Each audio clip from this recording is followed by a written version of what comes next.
Good morning. We're going to call the meeting to order. Good morning.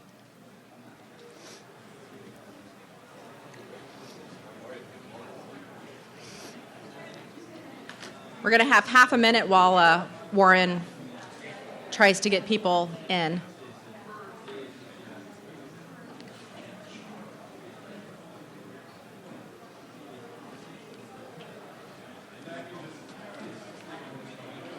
You're in a fancy seat this morning. You know, I change them around every meeting to keep y'all guessing. It does keep us guessing. You're kind of looking up and down, and the eyes That's how I amuse myself when I come in to set up the room at 6:30.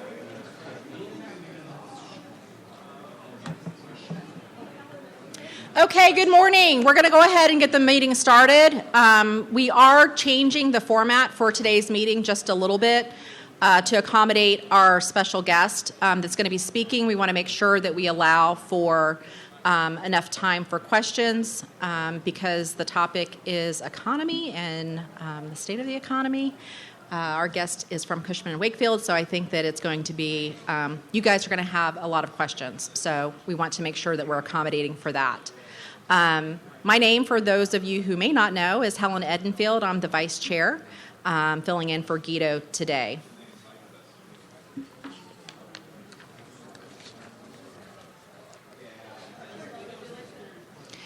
For those of you who are coming in, if you just want to go ahead and stay standing, we're going to do the Pledge of Allegiance.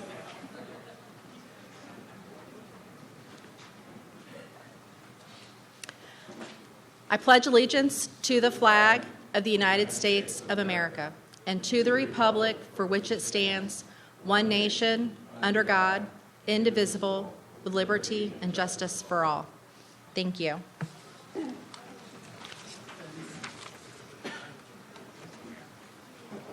You should have an agenda on your seat of some of the changes that we've made for today's meeting. I would like to see if we have an approval of minutes for the general membership meeting that was on May 17th.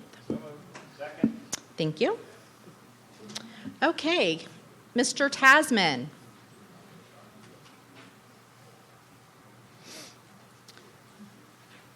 Here he comes. Good morning, Gary. Gary Tasman is going to, from our Business Issues Committee chair, he is going to make introductions to our guest.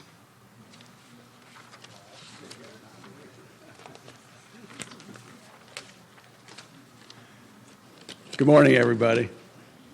It's my pleasure to introduce Kevin Thorpe. Kevin is our Cushman & Wakefield's chief economist and head of global research for Cushman & Wakefield. He leads the firm's worldwide research team that produces studies and statistics on topics affecting the global and U.S. economy, capital markets, finance, leasing fundamentals, property and project management, and factors that affect supply and demand fundamentals in the commercial real estate industry. Kevin has 20 years of experience as a professional forecaster studying the macroeconomy and how it pertains to property markets and extracting implications for businesses broadly and for clients specifically. In his role, Kevin provides forward-thinking industry guidance, including development of forward-thinking scenarios and implications for clients' business and real estate strategies. Prior to joining Cushman & Wakefield, Kevin's research largely focused on residential real estate, where he developed several new metrics to gauge the health of the housing market, including home sales, price statistics, housing affordability measures, and the pending home sales index, a leading indicator for the housing sector. Kevin is a member of the National Association for Business Economists and is a past recipient of the NABE Outlook Award for being recognized as the most accurate economic forecaster in the United States. He is a chief spokesperson with Tier 1 media topics ranging from the macroeconomy and financial markets and policy as it pertains to the property sector. As a subject matter expert, Kevin is regularly presenting his views to policymakers in Washington and is a regular keynote speaker at conferences and industry events worldwide. Kevin holds a Master of Business Administration in Statistics from George Washington University, and a bachelor's degree in economics from the Hamilton College. There he is.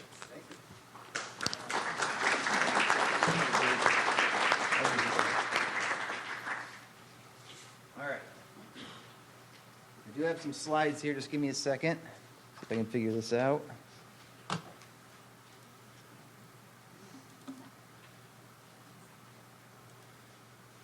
All right. Can I just walk around? Can you all hear me okay? Good? Okay. Oh, we got a clicker even. Make sure it works. Sorry about that. All right, here you go. Okay, I just realized we have this thing, so if you don't like what I have to say today, someone just come up and right over the head. It is good to be with you all, and do appreciate the kind introduction there, Gary. So today I am going to share some thoughts on the economy. As Gary mentioned, I'm a member of the consensus forecast here in the United States, along with 49 other economists. As you can imagine, we're a charming group. But so not only will I share my view, but I also want to share with you the consensus view for you to consider as you're thinking about and planning for sort of the continued success of Southwest Florida, right? You've been on quite a run for sure, and just being here, you can just feel the economic activity everywhere, right? And so you have definitely a strong, good thing going here. Okay, so 3 parts to my presentation today. Part 1, I'll run you through the latest economic outlook for the U.S. because kind of what happens nationally very much matters for Southwest Florida's economy. When you think about GDP, job growth, interest rates, retiree flows, tourism, right? So I'm going to start there with the U.S. Part 2, I'll share the latest trends and forecasts for this market. And then part 3, I'll finish with the outlook for commercial real estate. I'm going to try to go for 30 minutes or so in terms of the presentation with a standard deviation of roughly 3 hours. Get comfortable. Okay, I'll go as quickly as I can. Start with the U.S. So the U.S. economy continues to be, I'd say, remarkably resilient in the face of higher interest rates, right? So the economy does continue to grow. It continues to crank out a lot of jobs. The unemployment rate remains very low at 4%. It has been inching up here the last couple of months, but still very low, 4%. That's basically where it was before the pandemic. It's pretty much consistent with what we think of as full employment in the economy, so unemployment remains very low. Wage growth is now outpacing the rate of inflation, and that's actually boosting consumer purchasing power, right? So consumers are spending, they're powering growth, particularly the top 2/3 of the income distribution. So think of the wealthy and the middle class. They're feeling good. They're powering growth. They actually account for 90% of consumer spending that happens in the United States. So if the wealthy, the middle class are feeling good, the economy is going to continue to grow at a pretty healthy pace. So, here, it's okay. As of now, I'd say there's no obvious signs of recession. Things seem to be going pretty well in most areas of the economy. So where we go from here largely comes down to how quickly the Fed can get inflation sort of back to target, right? Because eventually, higher interest rates will cause consumers to pull back on spending, right? And then businesses will respond by laying people off. And that really is kind of the recipe for a recession. And so the goal here is to get inflation back to this 2.5% target range so the Fed can actually start cutting rates.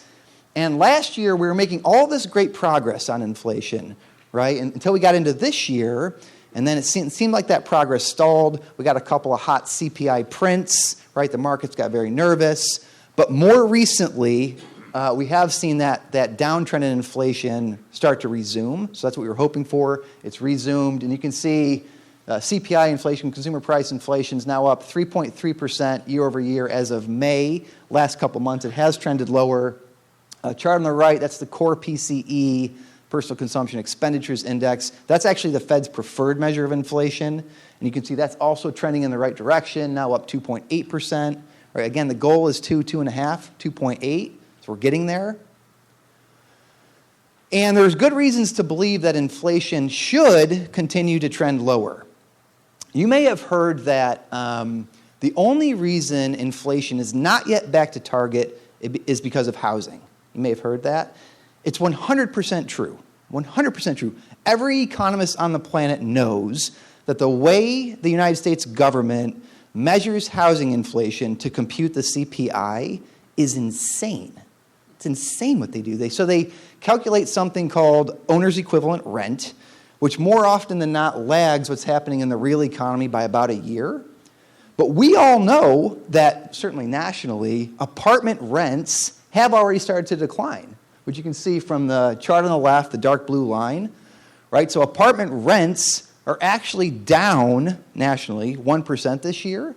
But in the CPI, because of the government's sort of strange methodology, it's showing that apartment rents are actually up 6% this year. It's just wrong. It's just wrong. And so when I take rents, let's take rents out of the equation, right? Because we know it's kind of quirky and not right. Take it out of the equation. How's inflation doing everywhere else in the economy? That's what I did here. It shows that inflation everywhere else is basically back to target at 2%. We're there. We're there. In my view, the Fed should be cutting rates. Look at all the other components here of the CPI Consumer Price Index equation. So vehicle prices are down this year, year over year. Home furnishings down. Lodging, hotel rates are actually down. And I'm not saying inflation is inflation decelerating. Prices are actually down year over year in these sectors. Apparel prices barely growing. Food prices, I know they've risen a lot over the last few years, but year over year today is actually moderating, right? Very little inflation year over year.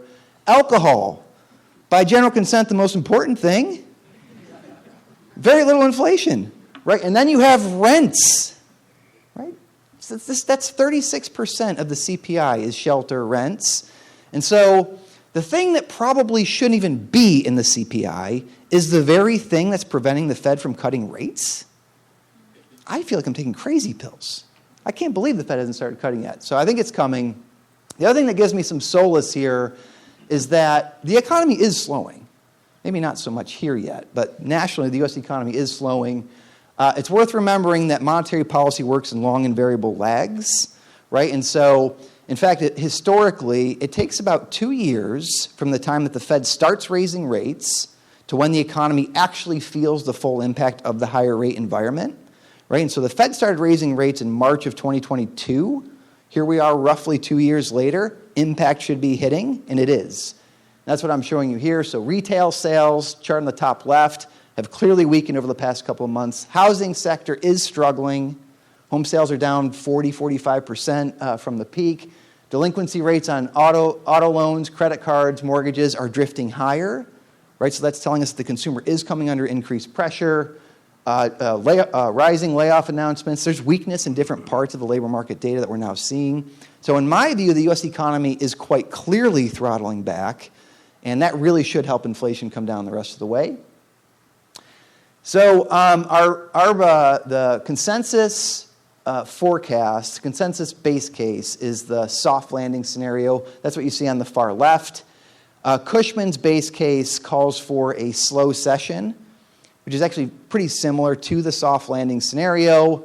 The main difference is, we think, my team, which is 15 to 20 economists at Cushman, we have this consensus view. We think that the economy is going to slow more meaningfully than what the national consensus thinks. I actually think that's important. It's important that the economy slows even more to help inflation come down the rest of the way so that the Fed can actually start cutting rates. Our base case at Cushman is that the Fed will move forward with a 25 basis point cut in September and then another 25 basis point cut in December after the election. So that's where that's our current base case. Another point I wanted to mention to you all, I think this is important, is even when the Fed pivots, whenever that is, whenever they decide to start cutting rates, feels like we all need to get used to the 10-year Treasury yield being somewhere around 4%. Feels like we need to get used to that. The 10-year Treasury yield should be consistent with potential nominal GDP growth. And so you basically assume 2% real GDP plus 2% inflation, 4%, that's the norm. This decade leading up to the pandemic, where the 10-year Treasury yield was at 2%. And by the way, I'm mentioning the 10-year Treasury yield because so many other interest rates are benchmarked to that, right? Mortgage rates, typically a 250 basis point spread above the 10-year Treasury, right? So if your 10-year Treasury is going to be 4, your mortgage rate should be 6.5, 7, 30-year fixed. That's why this is important. All the years leading up to the pandemic, that was not the norm. Right? The Fed had the Fed funds rate pegged to 0%. We had globalization that was driving prices down back then, 10 years ago. E-commerce was still kind of new. That was driving prices down. We had very modest wage growth back then, right? Because we had very robust labor supply with boomers and millennials. Deflation was really the concern back then, falling prices, right? So all those dynamics were keeping interest rates very low. Fast forward to today, what are we actually looking at? Deglobalization, right? Tighter labor markets, aging demographics, because some of the boomers are now aging out of the workforce, right? Swelling budget deficits. So the 10-year Treasury yield should be 4% or higher to reflect those greater price pressures and greater risks. And even when the Fed starts cutting rates, that doesn't mean that the 10-year Treasury yield or long end of the curve is going to come down, right? So Fed starts cutting rates. Eventually they get the Fed funds rate back to 2.5%, not 0. It's not going back to 0. Back to 2.5%. 10-year stays at 4, and that's just normal. So I think as you all think about, your local businesses here, your local developers, your local housing market, I would just keep this in mind, right? I think higher interest rates are not likely to go away anytime soon. Not high, right? Not high, just higher. Okay, so there's plenty of things that could still go wrong, plenty of risks to the outlook. And this is kind of a spray of, all the things that keep me up at night. Swelling government debt, for sure. Stress in the banking system, U.S.-China tensions. Those are probably my top concerns at the moment. By the way, if you ever need anyone to scare the ever-living crap out of you, I'm your guy. I'm your guy. I will say, as Gary mentioned, I've been a professional forecaster now for 20-plus years, and more often than not, these sort of tailside risks, they don't manifest into a worst-case scenario, right? You have to monitor them, you have to pay attention to them, but rarely do they actually sort of translate into that worst-case scenario. Happy to talk about any of these risks when we get to the end. Okay, finally, you're all probably like, all right, can we hear about our market now? Finally. Okay, so in this section, Part 2, Southwest Florida, when I say that, the geography I'm going to focus on here is going to be the Cape Coral, Fort Myers Metropolitan Statistical Area, which you all know is all of Lee County. So that's going to be for this Part 2. For Part 3, when I actually talk about the commercial real estate outlook, I am going to weave in Naples. So Naples data will be included in that, just so you know sort of what you're looking at. Okay, so when I study this market, my first observation is this economy has been absolutely booming, right, for really since the pandemic, but even before that, absolutely booming. So that chart on the left is showing that Southwest Florida's economy typically grows at a rate that's about 1% faster than the U.S., right? That's true sort of going back to 1990. This economy grows at a rate of 3.4% per year, U.S. 2.4%. But the last few years, my goodness, chart on the right, this economy's been growing at a rate of 6.7%, annual rate, 6.7, faster than the state of Florida, nearly doubling the rate of growth in the U.S., right? And so the last few years, you've seen explosive growth. I know this isn't news to anybody here, but explosive growth, largely fueled by the influx of businesses coming to your market and people, right? That's a lot of the fuel. This market's continuing to create a lot of jobs, which you can see from the chart on the left. Typically, Southwest Florida creates about 6,000 jobs per year, but the last few years you can see well above that pace. 16,000 jobs in 2021, 14,000 jobs in 2022, 8,500 jobs last year, so very robust job growth in this market. Again, compared to the U.S., you're creating jobs at a much faster pace. I will say that job growth is slowing this year. That's true nationally and locally, but it sort of looks like it's just coming back down to earth, right? Still creating a healthy number of jobs. You're on track to create somewhere between 5,000 and 6,000 net new jobs this year. And if you look at it by job sector, so the second column over is showing employment as of February 2020, so just before the pandemic hit. The column next to that showing the employment level as of April of this year. And you can see virtually every sector of this economy has fully recovered all of the jobs that were lost during the pandemic and now employs more people than ever before. Right, so very robust jobs recovery. The one exception to that is the leisure and hospitality sector. Right, that sector really got crushed by the pandemic, so it is still catching up. But other than that, all of your sectors are creating jobs. Construction, your fastest growing job sector is construction, which makes sense to me, right? You had this local housing market boom, plus you had the rebuild effort, right, related to Hurricane Ian. So that makes sense to me. And you've also had very strong job growth in office-using industries, right? Very strong job growth. So knowledge-based workers, and because of that, even with remote work, even with hybrid, this is actually one of the few markets that's has been absorbing office space in the country, right, since the pandemic started. I have a chart on that I'll show you in a little bit. This right here is probably your strongest comparative advantage from an economic perspective. Very strong population growth, right, which you can see from the chart on the left. Population in this market grows about 4% per year versus the U.S., which is closer to 1%. And the chart on the right is showing that the net migration data shows that about 14,000 people move here every single year to Southwest Florida. Last couple years, though, that's really taken off. You've had 30,000 people moving here to your market each year for the last few years. At the end of the day, it's people that drive demand for everything. Right? Retail, restaurants, real estate, everything. And you have thousands of people moving here, or at least coming here, every single year, spending their money here, right, which is fueling growth. And that's really been, I think, the recipe to success for a long time here. Okay, housing. Wow. So your home prices in this market, it's stunning how much they've risen here over the last few years.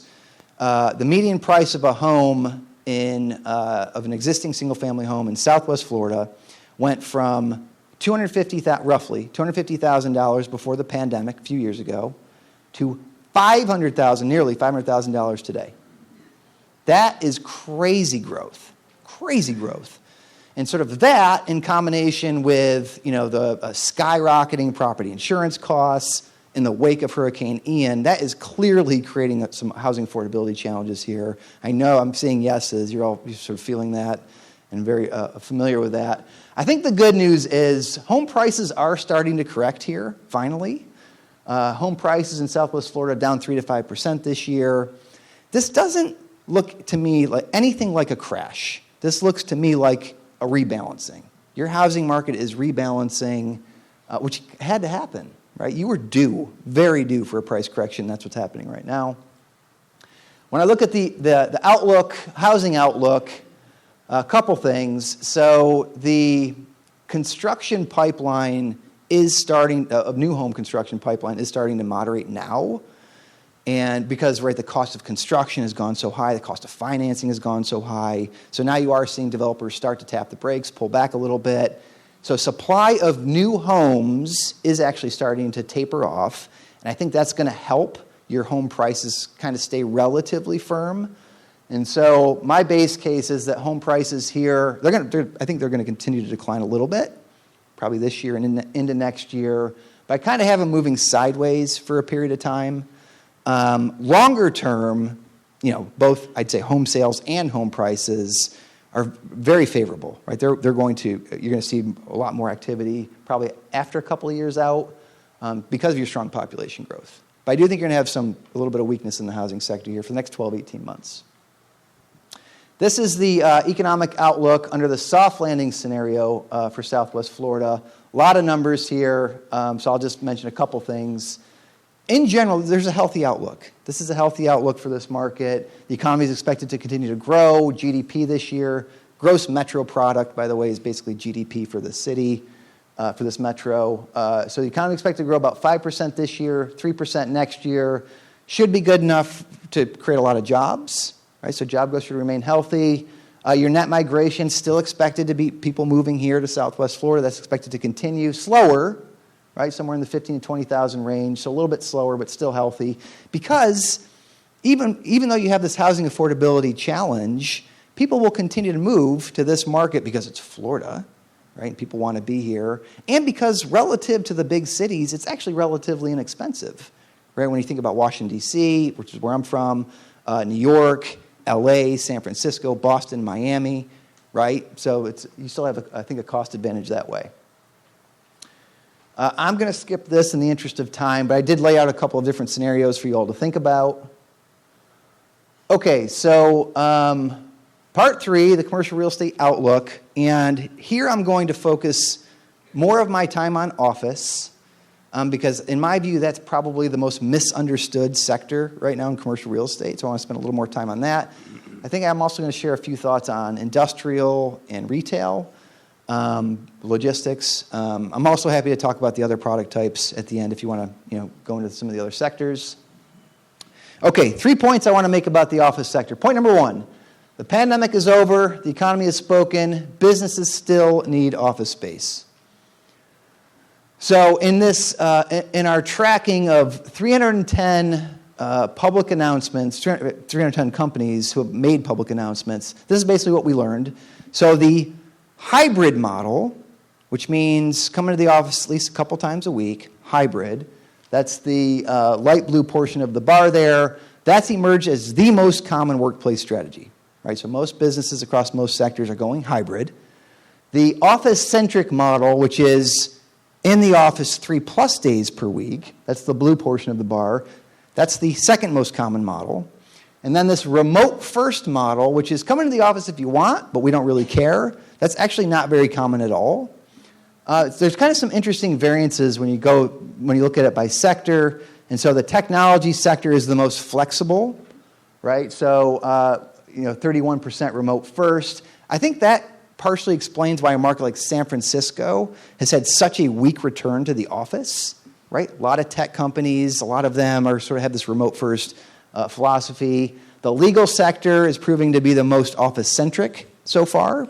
That also makes sense to me because of the apprentice model, right? So encouraging senior partners to come into the office to train and mentor the associates.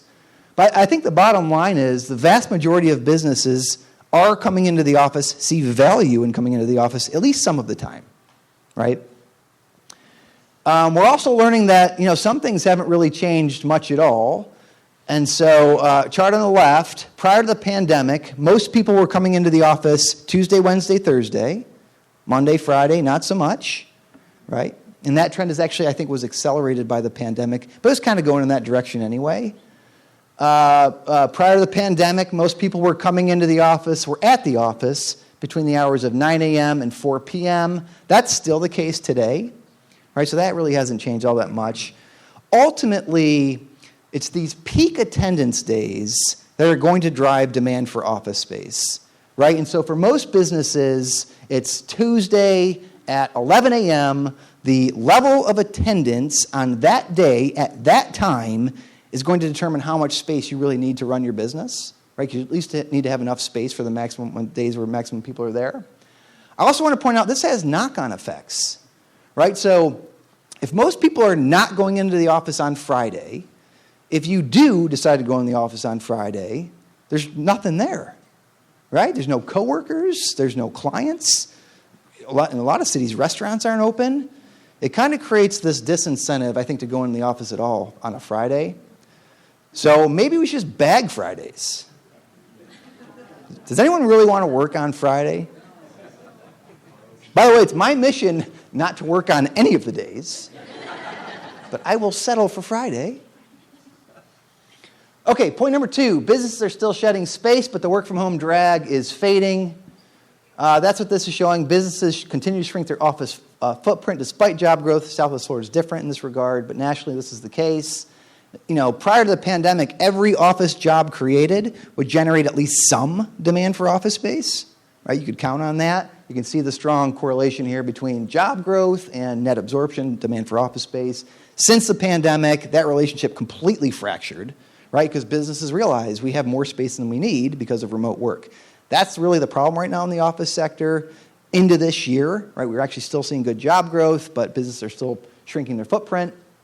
I did want to mention we partnered with Cornet on a survey, and we asked office occupiers a whole bunch of questions. But one of the questions was, how much do you plan on shrinking your office footprint this year in 2024? And the average response came back to be less than 3%. And so I do think this work from home drag is starting to burn off, finally. And I think we have one more year in general of businesses still shedding space, recalibrating really to the hybrid workplace, hybrid strategy. But I think after this year, we're going to see positive demand for office space again nationally. Point number 3 on office. Southwest Florida's office sector has good, very good fundamentals. So I think I mentioned earlier, this is one of the few markets that's actually has absorbed, seen positive demand for office space since the pandemic started. That's what this shows. So this is the Fort Myers, Naples market. We've seen 1.1 million, nearly 1.1 million square feet of positive absorption, right, since the pandemic started. That ranks 3rd in the country. Keep in mind, this happened at a time when in the U.S. has shed over 275 million square feet of space. Right? New York City has shed 30 million square feet of space. San Francisco, 40 million. So office buildings in general around the country are getting emptier. Not here. Right? This market is actually still absorbing space, one of the few. Again, much, much better fundamentals here. Office vacancy in the U.S. has now risen to an all-time high of 20%. It was 13% before the pandemic. Now it's 20. It's going higher. Here in this market, just 4.6% vacancy rate. I mean, if anything, I'd argue it's too low. Probably too low. And when I look at if you look at the chart on the right, office-using employment is expected to continue to grow over the forecast horizon, but you actually have very little new office buildings delivering here over the next couple of years, almost nothing. Right, so I suspect whoever can figure out a way, and I know there's supply constraints, getting permits, and all these challenges that every market experiences. Sounds like it's a real challenge here. But if you can find a way to actually deliver a new office building here in the coming years, I suspect you can do very well. Very well. It might be the only game in town, right? The industrial sector is, this has been the darling here in commercial real estate for the last several years. And so what happened basically was we had the pandemic. Demand was supercharged by that. The goods boom, right? We largely fueled by government stimulus checks, plus the e-commerce surge because we're all sheltering in place, right? So we're ordering everything online, buying everything we can think of because we're bored, right? 2 lawnmowers I now have, 5 weed whackers. I was out of control. All that stuff is stored in warehouses, distribution centers all along the supply chains. We're all doing it. Created record demand for industrial space. That's clearly cooling off now, right? The goods boom is winding down. I don't need another lawnmower, ever. I'm good on the lawnmower front. So, and when I look at your market, it's been very strong, right? Demand has been exceeding supply up until last year, right? Your fundamentals, your vacancy rate's 2.8%. Again, this is the theme. It looks to me like you're probably undersupplied, probably need more industrial space.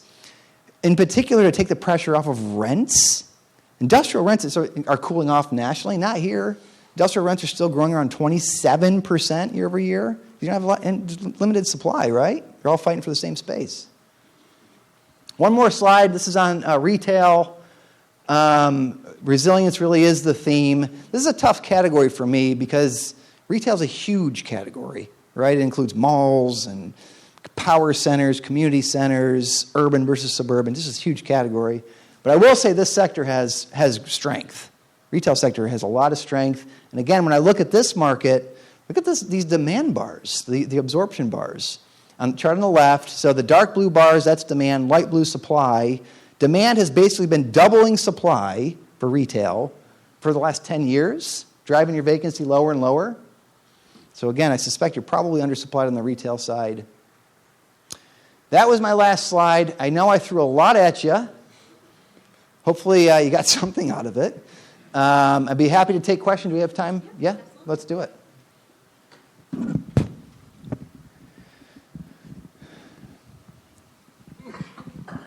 Hey, thanks for being here, and thanks for the presentation. Question going back to inflation. In your forecast, you think the Fed should be cutting already. How do you think about the Fed's ability to get inflation sustainably back to 2%, which is the goal, with the federal government running close to $2 trillion deficits every year, historic deficit spending? Yep. How do they get back to that goal with that kind of deficit spending? And should we be concerned that with that level of deficit spending, with the backdrop of a healthy economy, we're only running at less than 2% GDP growth? Yeah. So a really good question. There's a lot to unpack there. Let me start with inflation. I am reasonably confident that, at least in the near term, the Fed can get inflation close enough to the 2% target to begin cutting rates. Again, my fear is that they may actually break the economy here pretty soon if they don't start cutting. And there's the good reasons to believe that, not just the shelter rent component, but we're years past the pandemic, right? So supply chain issues have largely resolved. I find the supply side of the economy remarkable, of the U.S. economy. It's amazing how quickly supply rushes to meet demand typically. And remember, we saw that during the pandemic. Remember the shortage of toilet paper? I remember going to Costco, and it's like, I'm going to get myself some toilet paper. Everybody needs toilet paper. And then I see somebody walking out of the Costco with all the toilet paper that was in Costco, right? And I was like, okay, we have no toilet paper. And then maybe 3 days later, Costco was filled with storage. So the supply side of the economy, it's remarkable how quickly it reacts. So I think there's some supply chain issues have largely resolved. The sheltering component, I think labor markets are softening, which is going to help bring wage growth down. I think that's going to help put inflation down. So my sense is we're on track. I'd be stunned if the Fed is not having conversations right now with Jay Powell and the FOMC saying, hey, is 2% really the right number? Right? That maybe made sense 20 years ago. That was, different kind of time. Maybe 2.5, maybe 3, maybe 3.5. What's the right number for inflation? They will never say this publicly, but I would be stunned if they're not having that conversation. They can't say it publicly because they'd be politicized. They'd say, okay, here's Jay Powell. He's moving the target rate of inflation basically so we can start cutting rates, basically to help the Democrats. And they don't want that, right? They don't want to be politicized at all. So that's my thought on inflation. I do think we're going to get there. It's just taking longer than we all hoped it would. The deficit, when it comes to the nation's debt, this is ballooned, right? This is the point that you were making. So prior to the pandemic, debt to GDP was somewhere around 90%. Since the pandemic, debt to GDP has now gone to at least 100%, depending on what you include, but at least 100%. And it's kind of manageable at this point, even with high interest rates. It's manageable. The U.S. can sort of navigate through because we're paying about $900 billion in interest on that debt. We bring in $4 trillion in tax revenue, so 25% of our revenue is just paying off interest. It's uncomfortable. It's not ideal. We can sort of manage through. I don't think that's the issue. The issue is when you go into the future, right? And if you look at the Congressional Budget Office projections, debt to GDP goes to 120% by the end of this decade, and it just goes north from there. And so if something is not done, whether that's changes in tax policy, spending policy, ultimately the entitlement programs need to be reworked, then it's going to break. Something will break there. And so that's the crisis in the making. I have zero confidence that either of the candidates, and we'll see who's going to ultimately be the candidate after last night, but I have very little confidence that either one's going to address the debt issue over the next 4 years. That does not feel like sort of how they're thinking about it. So I think it's going to take something from the markets to force their hand, force policymakers to do something. Meaning, if bond investors, U.S. bond investors say, I'm not buying a treasury bond at 4%, U.S. is risky. I don't even know if I'm going to get paid back. That's going to send interest rates higher. That will finally make policymakers, I think, react and start to make those hard decisions. Can you speak a little to the cost of construction? We've had massive increases over the past several years that's caused the rents and the cost of housing and buildings to increase substantially. Yeah. Are those shortages being relieved now? Do we have adequate supply? We know that we have a lot of delays in key components of buildings and equipment. And if that continues, we could see where this cost issue is going to continue? Yeah, I think it is going to. I think construction costs are going to come down, or at least flatline. I think the growth that we've seen since the pandemic is slowing. We're seeing that in the data now. Still high though, right? Drywall, wood, glass is also extremely expensive, but at least it's flat relative to a year ago.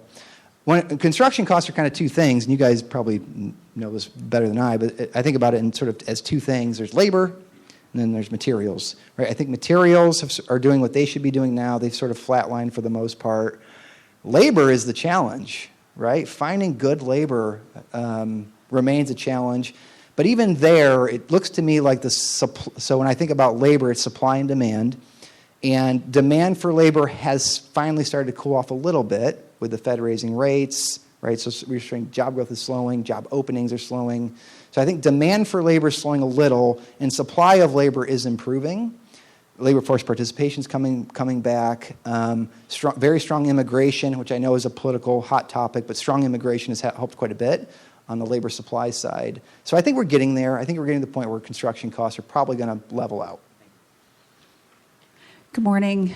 Where do you see data centers aligning in your commercial market standpoint? Is that in industrial? Do you see any growth in data centers, and where are you seeing in the country that happen? Yeah, great Because they question. are an impact on infrastructure, and they are large square footage, and we're typically rural here, so that's where I'm asking the direct question. Got it. Great question. So in our data, it's a separate sector. So it's not bundled with industrial or anything else. It's data centers. And talk about a sector that's on fire. Whew. I mean, vacancy rates in data centers are under 2%, virtually in every market. Data consumption has been, the number I was just looking at was, I think it's increased by a factor of 5 in the last few years. It's doubled. It's actually doubled in the last 5 years. Just data consumption. And that's not slowing down. The Internet of Things, AI, I think the expectation is very, very strong demand for data, which will lead strong demand for data centers. So that's white hot. You know, the challenge actually for the data centers is where do you build them now and how they hit the grid, right? And so that, you know, I think there's some supply constraints now in the data center world, but investors are all over this, all over the data centers. By the way, not just data centers. Institutional investors are now looking at life sciences, medical office, self-storage, single-family rentals. So the big capital, which used to be all office, industrial, multifamily, retail, big capital saying, wait a minute, there's a lot of good secular tailwinds in these other sectors we want in. And you're starting to see money, the big money, really plow into these other alternatives. It's interesting. That's it? We have time for one more question. Okay.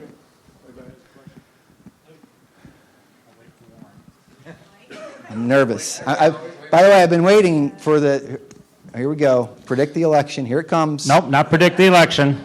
Not going there. I actually want to talk about as wages rise, specifically minimum wage through government action, how's that impacting the economy?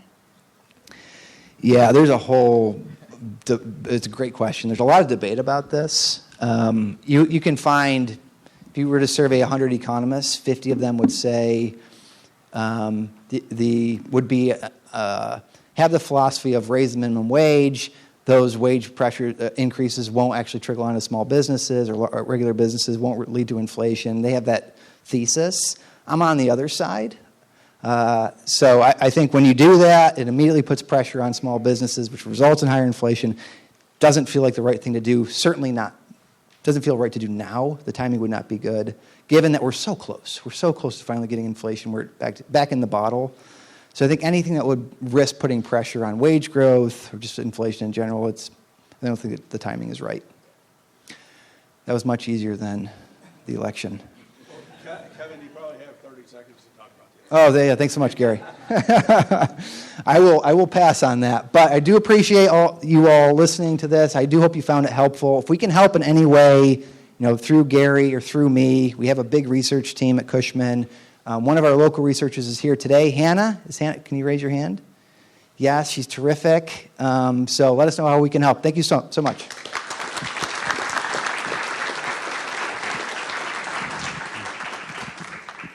And I think Kevin has a plane to catch. Kevin, thank you so much for being here. I know you have a really busy schedule. The insights that you gave us today were very helpful for our business community, for everybody in the room. So thank you very much.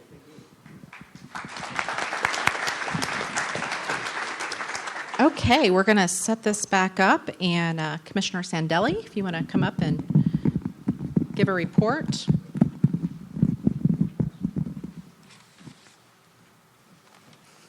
Good morning, everybody. Happy Friday.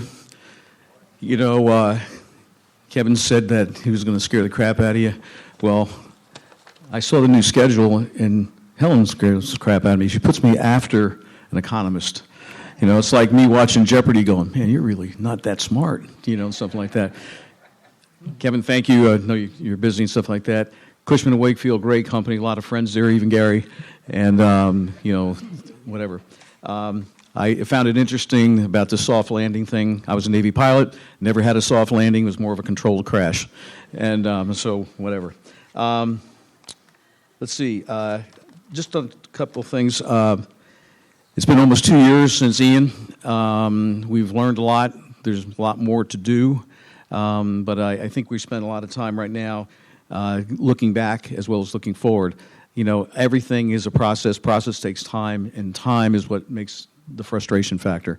But I do want to encourage you to look for all the stuff that we have done, and anybody who wants to spend 10 minutes with me or whatever and stuff like that, I can walk you through the last 15, 20 months. We have a lot to be proud of, and it's in big part because of all of you. Hurricane, we just talked about hurricanes. We got preparation. There's been a lot of discussion we've had here with the Horizon Council, and we're trying to put together that plan for us and individually encourage that. Have a plan, you know, prepare, and then execute the plan. And timing is always critical, so let's not get complacent with any of that kind of stuff. The expanded EOC is underway. I talked to Ben Abes yesterday, and we're already talking to some of our users and how we're going to integrate in that. Speaking of anticipation, we expect an answer from FEMA on the CRS rating that came kind of unexpectedly. We had a lot of work to do. We met the deadlines of June 10th, I think it was, and we're waiting for an answer for them. We're supposedly going to have an answer next week sometime. That was a huge task from a lot of people to put that information together because it came somewhat unexpectedly. We'll launch a website at the county to also walk through all the pieces and stuff so people can understand it and communicate accordingly. We're in the budget process right now, and fortunately our tax revenues are up, which is good, and so that helps us somewhat. But as we talked about here, cost of everything is going up, and that balance of trying to meet the needs of sustaining what we have as well as the growth economy is extremely important, and make sure we have the right reserves. Nice point, Governor sent us $7.5 million, was awarded through the Governor's Job Growth Grant Fund this past week for the public docks, for the shrimping industry down in San Carlos Maritime Power. An important industry for us, one that's been challenged, but that'll certainly help. I just got back from Maine with the family. We had a family wedding up there. It's always nice to come back to RSW, which I'm sure you read, put 1 million people through our airport last week, and I was able to get a tour of our update over there and stuff like that. It's pretty amazing. You got to feel good when you roll into our airport here. Finally, our Everglades won their third Kelly Cup. Congratulations to them. And the Florida Panthers won the Stanley Cup. So congratulations. We're not only but a beach community, we're a sports community, and we have some of our other teams here. Thanks, everybody. Have a great weekend. Thank you, Commissioner. John is not here today. He's a little under the weather, but Dana, did you have anything that you wanted to update?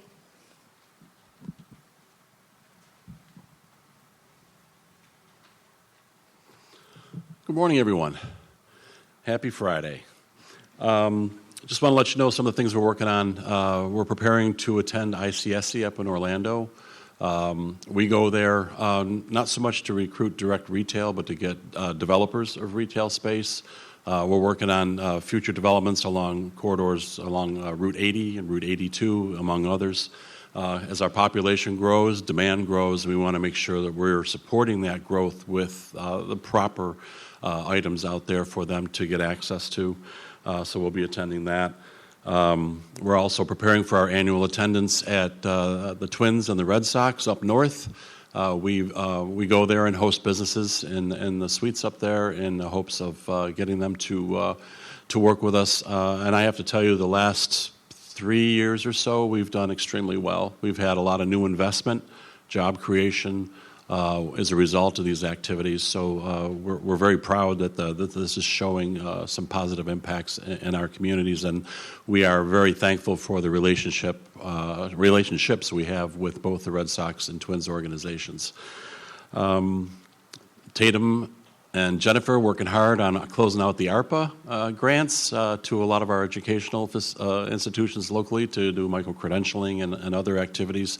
Because as we all know, we need to educate our local workforce to be prepared to go into the local job scene. Recruiting people from outside is more difficult because of the housing prices, so making sure that we're doing economic gardening in our own backyard and preparing our local people for the workforce is paramount.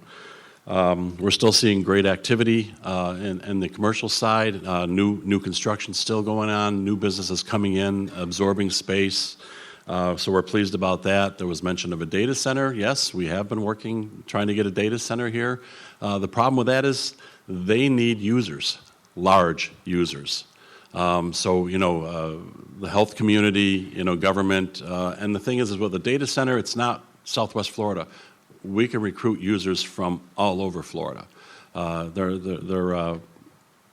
have a large reach, but they need a big impact to begin to do it because it's a very, very capital intensive upfront to do a data center. But we're hopeful that we will get one in the near future.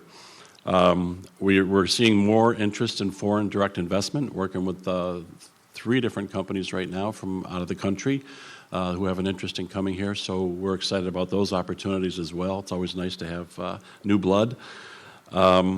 If you didn't make it last night, we had a great event at the Mighty Muscles with Horizon Foundation, Horizon Council. We had good turnout, and we had no rain.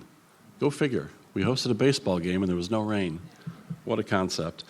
We also had a very nice event last week at HERC. Amazing company. They're growing, expanding, hiring all over the country. And when you go to their facility over there off of I-75, it's amazing the amount of capital sitting on their parking lot. They're just huge machines, a lot of capital investment. So very good to see them doing so well. And lastly, I would like to introduce our newest person to our office, Garrett Heiser. If you'd stand up for a second. Garrett is our new data analyst and GIS person. So if you have any data questions, talk to him. That's all I have. Thank you.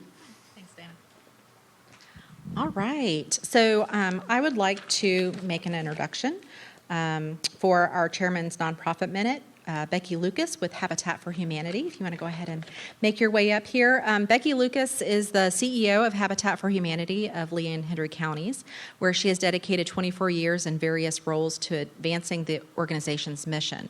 Under her leadership, Habitat for Humanity of Lee and Hendry counties has become the leading provider of affordable housing in Lee County, ranks among the top performing affiliates nationwide, assisting over 1,850 families in achieving affordable home ownership. There's more to her bio. I'll encourage you to read that in there, but I want to give her time to speak. Welcome. Great. Thank you so much. Thank you, everyone, and good morning. So our mission at Habitat for Humanity is fairly simple, but our work is very complex, I think as evidenced by many great points made in Kevin's presentation.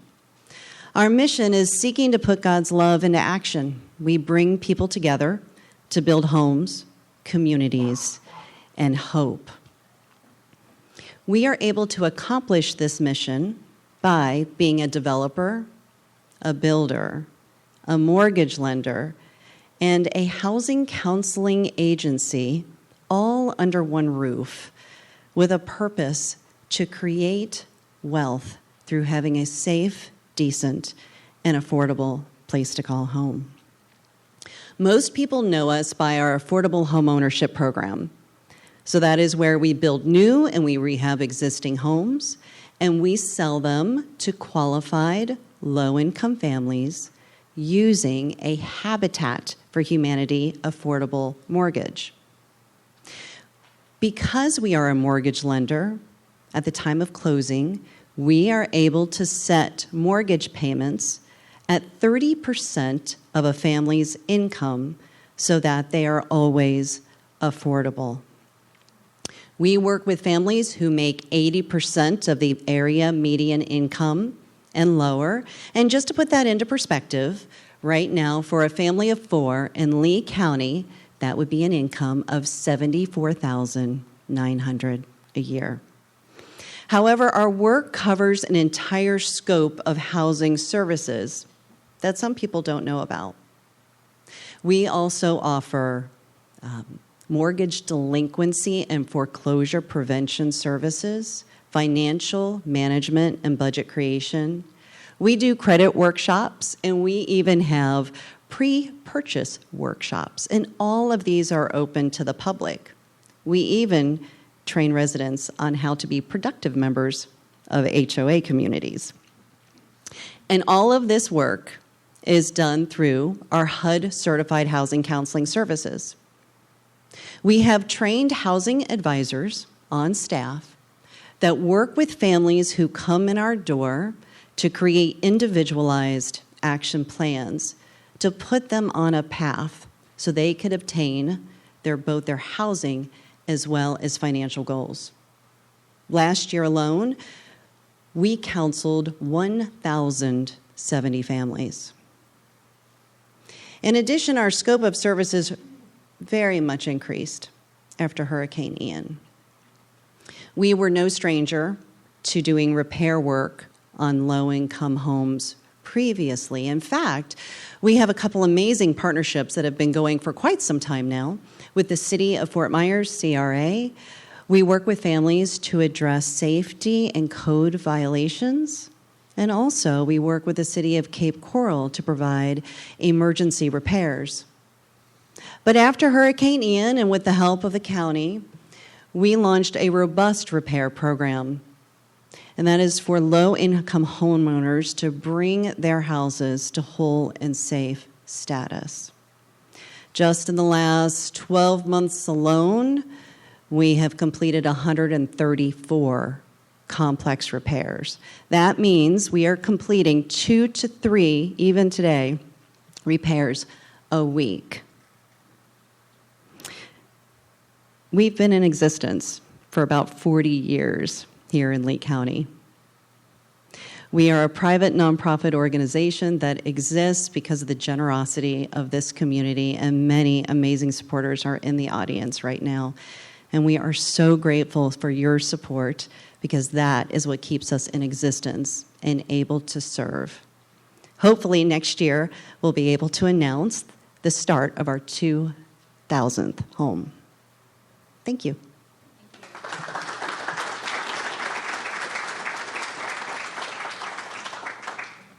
Thank you, Becky. That was amazing. I did not know everything that Habitat Humanity had to offer our community. So thank you so much for that. We are going to move forward. And Mark, I know that you have a quick update that you want to share. Got bigger, that's Senator. Listen to this. So I won't keep you long. You guys may or may not know, Nancy is very integral to what happens here every morning. She comes early, she sets everything up, she decides where we all sit. I walked in this morning and she said, "Hey, you're up front." I'm like questioning, why am I up front? There's nothing for me to do. And she humbled me by saying, well, it looked awkward only having 2 seats up there, so we put you up front. So thank you, I appreciate that. Little confused about last night's debate, but I am crystal clear of the takeaway from Kevin, and unfortunately he had to leave, but I think he would reinforce what I heard was to get with your local construction manager now and plan your expansion or new construction project for what's to come. All right, now all that stuff's out of the way. In addition to some of the events that Dana spoke about, it was a busy month. We had a business continuity workshop through the task force, Gary's task force, very well attended. And Dr. Guido Manayo hosted a Hispanic leadership forum that had about 50 people, very successful. That was the first leadership forum. Couple updates, Industry Appreciation Awards. So July 5th is the deadline to get your entries in. So please spread the word to your organizations and other organizations. It's the 31st year that we're hosting that. The actual date of the event is October 25th.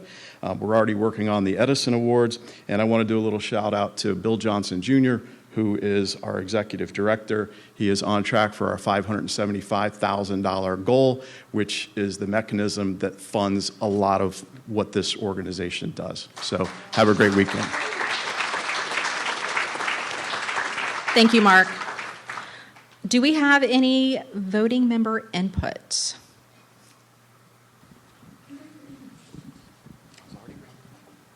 Thank you. I don't like paying taxes. I don't think the rest of you do either. But this has come before this board before, and we are an important group for this community. And I went to a briefing this week, and it seems that the school board is going to be short at least 4 or 5 schools by their 10-year plan. It was even in the paper, I think I saw. But their generosity of our community gave them the 1.5% sales tax. Now it's been 6 years. They were to raise $578 million. I guarantee you they raised more money. It's not enough. In 4 years, that sunsets. It's going to be incumbent on this group to start working now, because I just have to recommend that we renew that. It's other people pay for it. It's not out of all of our pockets. It's a great tax if we're going to tax ourselves, which we do. So my plea is that we start now, because all this economic activity is totally dependent on the quality of our schools as well as our other aspects of our community. But the first thing employers look at are the schools. We're going to pay for them. We will be funding them no matter what. So let's not go through the hassle. Let's just figure out a way to get this done. Thank you. Any other member input? No? Okay. So I want to say a special thanks to Gary for coordinating Kevin coming down and updating us and spending time on our community globally, but also our community. I think that was very important. Hopefully you guys learned something to take back to your businesses or share around the dinner table. And hopefully we will have quality speakers coming in that we may have to juggle our agendas and accommodate like we did today. So thank you for being patient with us and accommodating the changes.